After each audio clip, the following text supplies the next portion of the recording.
하나님 말씀은 욥기서 35장입니다. 욥기 35장 1절입니다. 욥기 35장 1절. 엘리후가 또 대답하여 말했다. 당신이 이것이 옳다고 생각합니까? 당신은 내가 하나님보다 의롭다 라고 말하고 내가 죄를 짓지 않으면 주께 무슨 유익이 있으며 내게는 무슨 이익이 있느냐 말합니다. 그랬습니다. 네.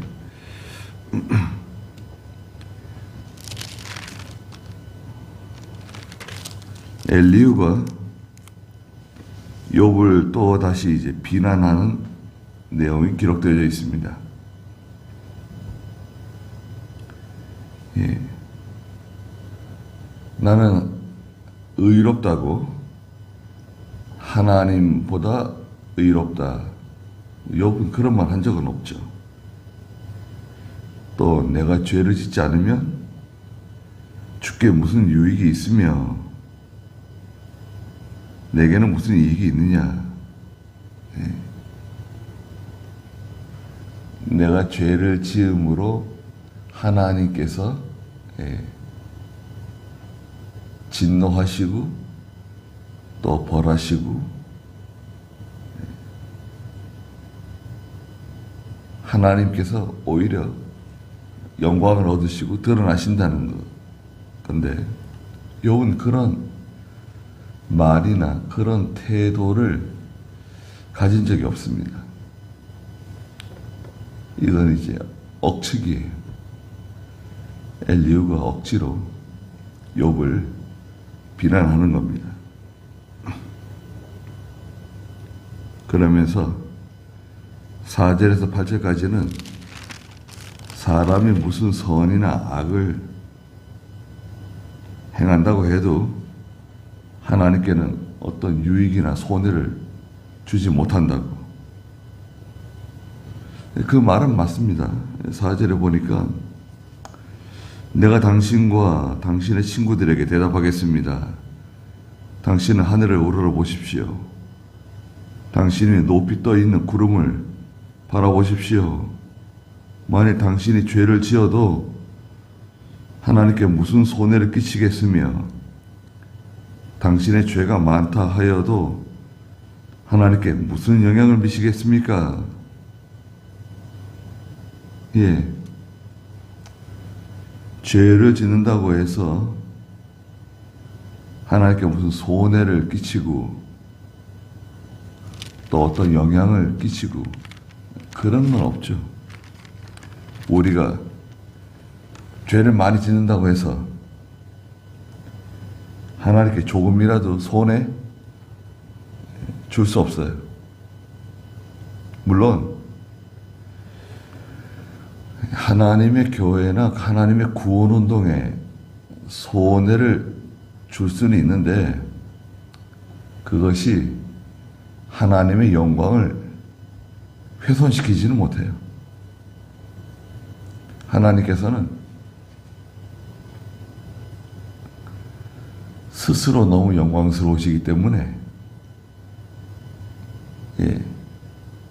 거기에 무슨 사람이 무슨 일을 한다고 해서 어떤 영향을 끼칠 수 있는 게 아닙니다. 하나님의 영광은 마치 태양빛과 같아요. 거기에다가 사람이 무슨 돌을 던진다고 거기에다가 사람들이 뭘 끼얹는다고 해서 태양빛이 훼손되거나 손상되거나 그런 거 없어요.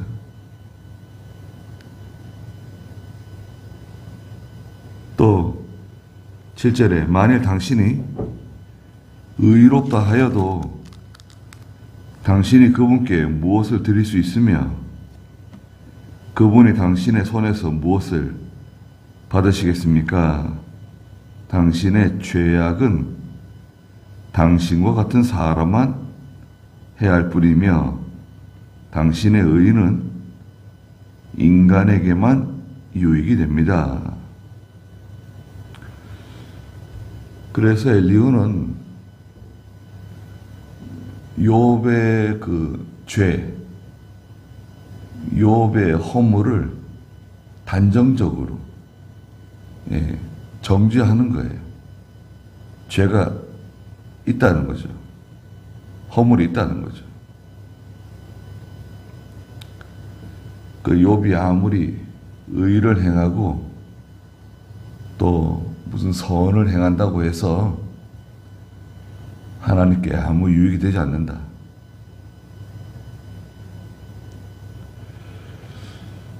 그러나 저희가 믿음으로 살면 하나님이 기뻐하세요. 물론 우리는 너무나 미천한 그런 존재이지만 우리가 믿음으로 살고 하나님 뜻대로 살면 그것을 하나님이 참 기뻐하십니다. 또 거기에 대해서 하나님께서 은혜와 복으로 갚아주세요. 아무 상관없다. 그렇게 말하는 것도 너무 단정적으로 엘리후가 말하는 겁니다. 잘못 기도하는 것에 대해서 말했는데요. 욥은 하나님께 뭔가 잘못 기도한다는 거예요. 기도를 잘못하기 때문에 하나님의 응답을 받지 못한다. 잘못 기도한다. 그러니까 온전히 회개하지 않고 죄를 지으면서 죄에서 돌이키지 않으면서 죄를 끊지 않으면서 기도한다는 거죠. 9절에 보니까 사람은 학대가 심해지면 부르짖으며 권세 있는 사람들의 팔에 눌려 소리친다는 거예요. 그렇죠. 사람은 학대를 받거나 또 억눌림을 당하거나 착취를 당하거나 억울한 일 당하면 하나님께 호소하죠. 어려운 일 당하면 하나님께 호소하잖아요. 10절에 나를 지으신 하나님은 어디 계시느냐? 말하는 자는 없다는 거예요. 하나님을 바로 찾지 않는다는 거죠. 억울한 일 당하면 재판정에 호소하고 경찰에다가 신고하고 그러면서 하나님을 찾지 않는다는 거예요.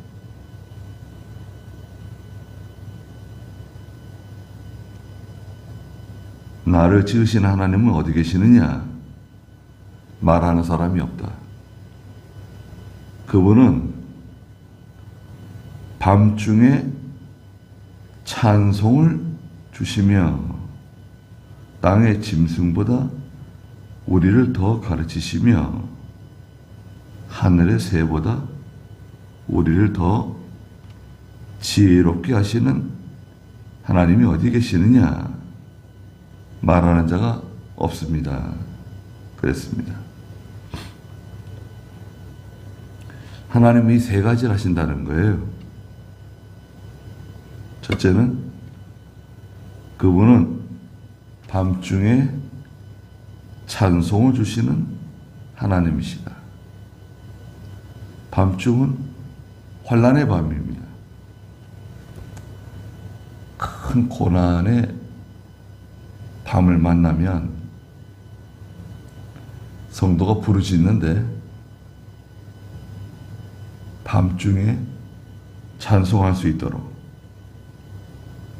하나님 은혜를 베풀어 주신대요.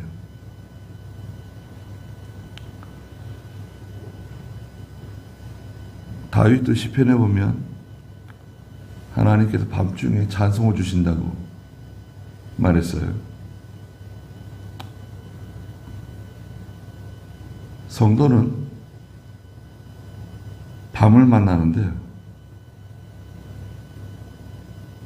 그 밤이 지나가는 동안에 기도하고 또 회개하고 또 밤중에 찬송해요.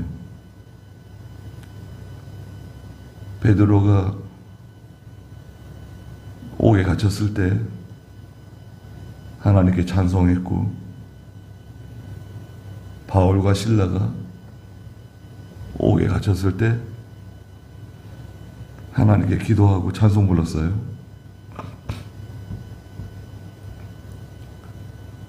믿음으로 고난을 당할 때 하나님께서 큰 기쁨을 주시고 또 오히려 찬송할 수 있도록 하나님 도와주십니다. 그리고 하나님은 땅의 짐승보다 우리를 더 가르치신다. 네. 하나님은 성도를 가르치시고 훈련시키세요. 계속 가르치시고 계속 훈련시키십니다. 땅에 사는 내내 죽을 때까지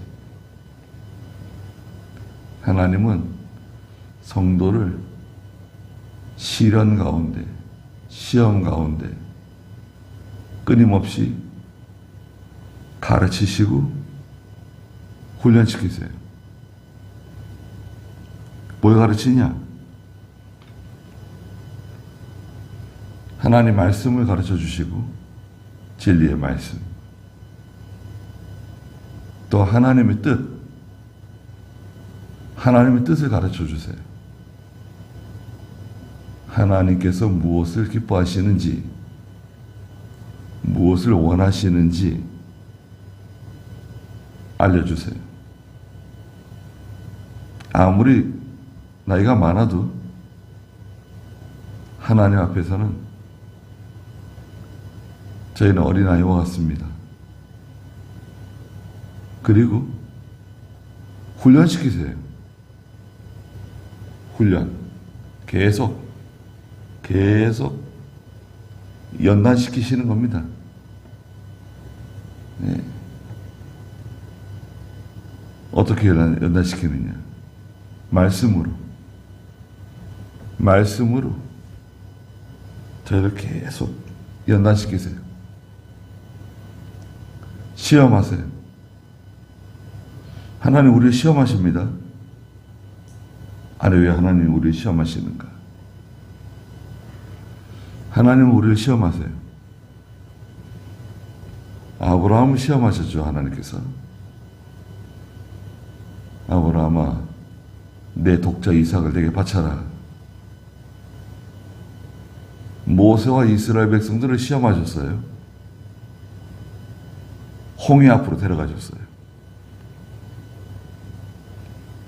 물 없는 곳으로 데려가셨어요. 배고프게 하셨어요.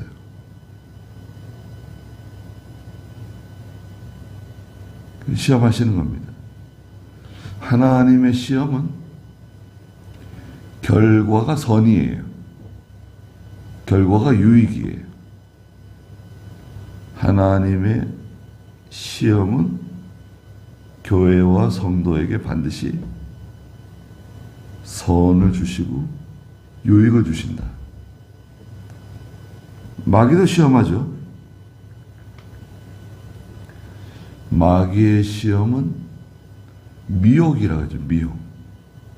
유혹한다. 미혹한다.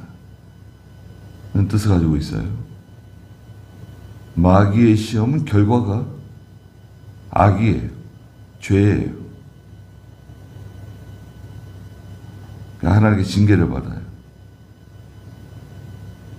같은 시험인데 결과는 엄청난 차이가 있습니다. 하나님의 시험은 일종의 테스트예요.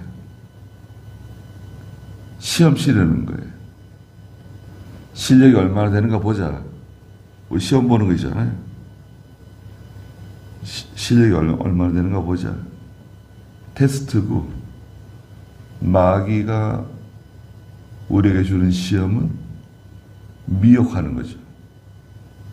죄를 짓도록 유혹하는 것입니다.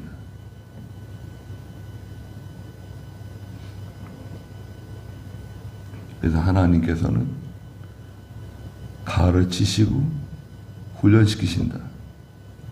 교훈한다고도 하죠. 교훈하시고 훈련시킨다. 훈련을 잘 받는 겁니다. 훈련을 잘 받으면 능력 있는 성도로 만들어져요. 세 번째는 하늘의 새보다 우리를 더 지혜롭게 하시는 하나님이시다. 그랬습니다.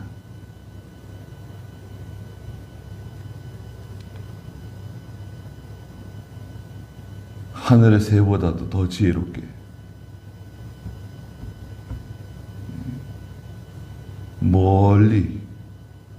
멀리 바라볼 수 있는. 새는 눈이 참 좋아요. 높은 곳에서도 멀리 바라볼 수 있는.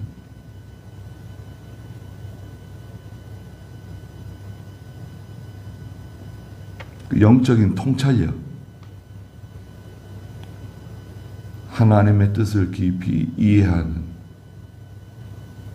그 때, 시기, 이런 것을 알 수 있는, 분별할 수 있는. 때와 시기가 있습니다. 농사 짓는 분들도 그 벽실을 파종할 때, 또 씨를 언제 심고, 마늘을 언제 심고, 파를 언제 심고, 그 때가 있잖아요. 때가 있습니다. 예전에는 그 면에서 시골에 그 농사 짓는 분들에게 1년 그 농사 달력을 줬는데요. 기억나세요? 그 달력을 이제 벽에다 붙여놨는데, 그 달력을 가만히 보면 파종 시기가 딱 적혀 있습니다. 언제부터 언제까지, 언제부터 언제까지. 파를 심어야 돼, 쪽파를 심어야 된다. 모내기를 해야 된다. 수확을 해야 된다. 배추씨를 언제 심어야 되고, 무씨를 언제 심어야 되고, 그런 게 다 적혀 있더라고요. 가만히 보면.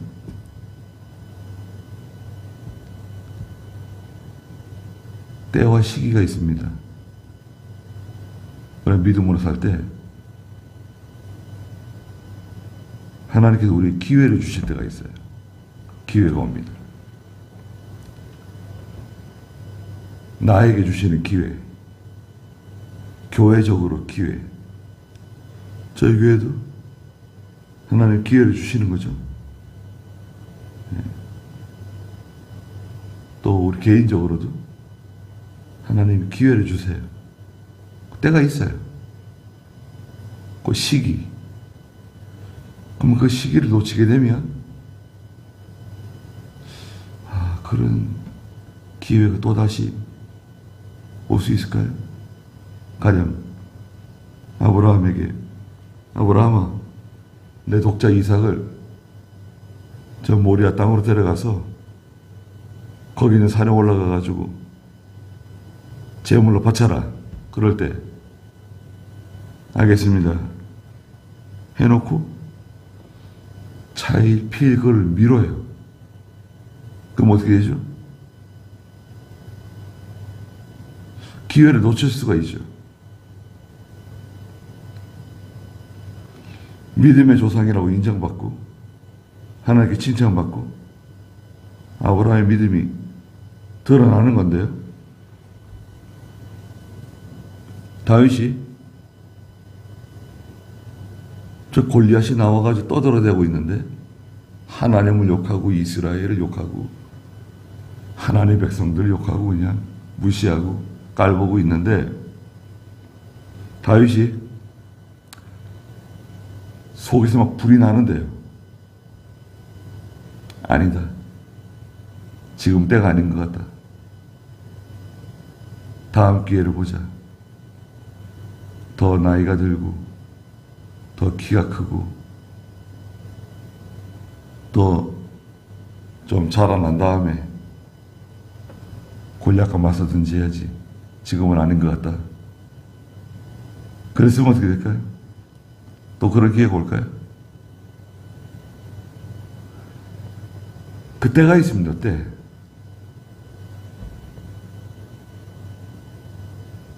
근데 그 때와 그 시기를 분별하는 거. 이거 지금인가? 이걸 해야 되는가? 하지 말아야 되는가? 이거 사인을 해야 되는 건가? 계약을 해야 되는 건가? 가야 되는가? 가야 되지 말아야 되는가? 그런 그 결정을 해야 되는데, 결정. 그래서 수많은 결정을 하잖아요. 그런 결정이 참 중요합니다.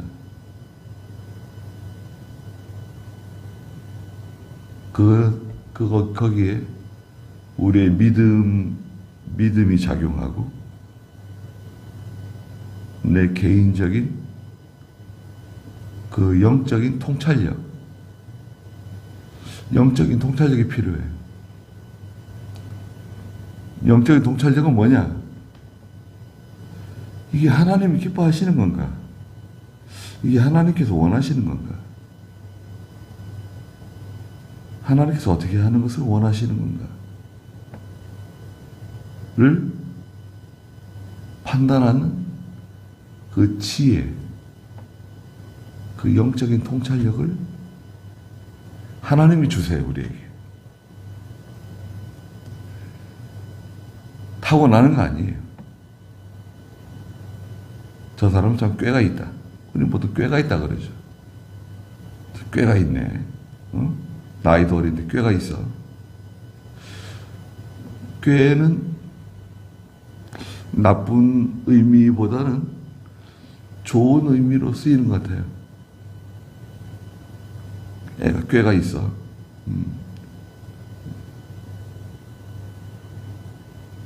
그런데 우리 믿음 있는 사람은 꾀가 있다 그러진 않죠. 그게 영적인 통찰력이에요. 분별할 수 있는 그 때와 시기를 분별할 수 있는 능력이 필요해요. 그거는 하나님이 주시는 것이고 믿는 성도에게 다 주시는 것 같지는 않아요. 믿음이 있어야 돼요. 믿음이 있어야 되고 또 믿음 있는 성도에게 그것을 분별할 수 있는, 판단할 수 있는 지혜를 주십니다. 그러니까 하나님은 자 밤중에 밤중에 찬송할 수 있도록 해주시는 분이시다. 하나님께서는 저 짐승들보다 우리에게 더 많은 교훈과 가르침, 특별히 훈련, 연단 시켜서 깨닫게 하시는 분이시다. 또 하나님께서는 저 새들보다 더 우리를 지혜롭게 하셔서 그 하나님의 때, 시기를 분별할 수 있는, 판단할 수 있는 지혜를 주시는 분이시다. 좋은 말이죠? 이거 엘리후가 하는 말 들어보면요, 깜짝 놀랄 때가 있어요. 그런 하나님을 찾는 사람이 없다는 거죠. 지금 엘리후는 요백이 하는 말이에요. 당신이 그런 하나님을 찾지 않는다고 비난하는 거예요. 12절에 거기서 사람들이 부르짖어도 그분이 응답하지 않으시니 이는 악인들의 교만 때문입니다. 그렇죠. 교만한 사람의 기도를 듣지 않으세요. 교만한 사람의 기도는 뭐냐? 우리 잠언 28장 19절에서 성경 보았다시피 악을 행하면서 기도하는 거 듣지 않으시나 그랬죠? 헛된 부르짖음은 하나님이 듣지 않으시며 전능하신 분이 돌아보지 아니하십니다. 헛된 부르짖음. 예수님은 너희는 기도할 때 말을 많이 하여야 하나님을 들으실 줄 생각하지 말라. 전의 성경에서는 중언부언하지 말라고 그랬죠. 말을 많이 해야지 하나님 들으시고 소리를 막 질러야 들으시고 소나무로 붙잡고 소나무 뿌리를 뽑아야지 하나님 들으시는 건가? 그건 아니다. 은밀한 곳에 계시는 하나님께 기도해라. 온유한 마음으로 죄를 회개하며 기도해야 되는데 엘리후는 욥이 교만하다는 거죠. 당신은 교만한 사람이다. 교만하기 때문에 당신은 아무리 기도해도 하나님이 당신의 기도를 들어주지 않는 거다. 결과를 봐라, 결과. 결과를 보니 당신은 교만한 사람이다. 하나님 당신 기도를 들어주시지 않는 거 봐라. 이런 말이죠. 마귀는 그렇게 말합니다. 우리에게. 우리 귀에 와가지고 속삭여요, 마귀가. 백날 기도해도 소용없다는 거예요. 나 아무리 기도해도 하나님이 네 기도 들어주시지 않는다는 거예요. 거기에 속으면 안 됩니다. 그걸 속이는 거예요, 마귀가. 거짓말하는 겁니다. 절대 그렇지 않아요. 왜 소용없습니까? 우리가 기도하는 것은 하나님께서 주시기 위해서 기도하게 하시는 거예요. 내가 기도하는 거 있잖아요. 내가 왜 이 기도를 자꾸 하는 거지? 왜 밤낮 하나님께 부르짖게 하는 거지? 그것은 하나님이 그것을 주시려고, 그것을 이루어 주시기 위해서 기도하게 하시는 경우가 많아요. 내가 자꾸 기도하려고 하는 마음이 생기는 거 보니까 하나님이 이거 주시려고 그러시는가 보다. 그렇게 생각을 하시라고요. 거의 하나님 주세요. 하물며 당신은 말하기를 하나님은 배울 수 없고 판결은 그분 앞에 있으니 나는 그분을 기다리겠다. 이렇게 말한다는 거예요. 그러나 이제 15절에 그분이 자신의 진노로 벌하지 않으시고 횡포를 크게 유의하지 않으시므로 욥이 헛되이 자기 입을 열어 지식 없는 말을 많이 하는 것입니다. 무슨 말이냐? 하나님이 진노로 당신을 벌하시는 것은 그건 마땅하다는 거예요. 당연하다는 거예요. 당신이 하나님께 징계를 받고 이렇게 고통을 당하고 어려운 일을 만나고 괴로움을 당하는 것은 사실 마땅한 일이다. 당신이 뭐 하나님께 바른 판결을 받겠다 그러는데 봐라, 이게 지금 하나님의 결정이다. 하나님께서 당신에게 징벌적으로 판결하시는 거다. 네. 당신이 뭔가 지속적으로 죄를 짓고 있기 때문에 하나님이 당신을 이렇게 괴롭게 하시는 거다. 힘들게 하시는 거다. 이건 마땅하다. 당연한 거다. 그렇게 말하는 거 보면 상당히 당돌해요. 엘리후가. 우리는 이렇게 말하면 안 됩니다. 어려운 일을 당하는 형제에게 위로해줘야지. 내가 뭐 그걸 판단하고 판결하는 것은 정당하지 않습니다.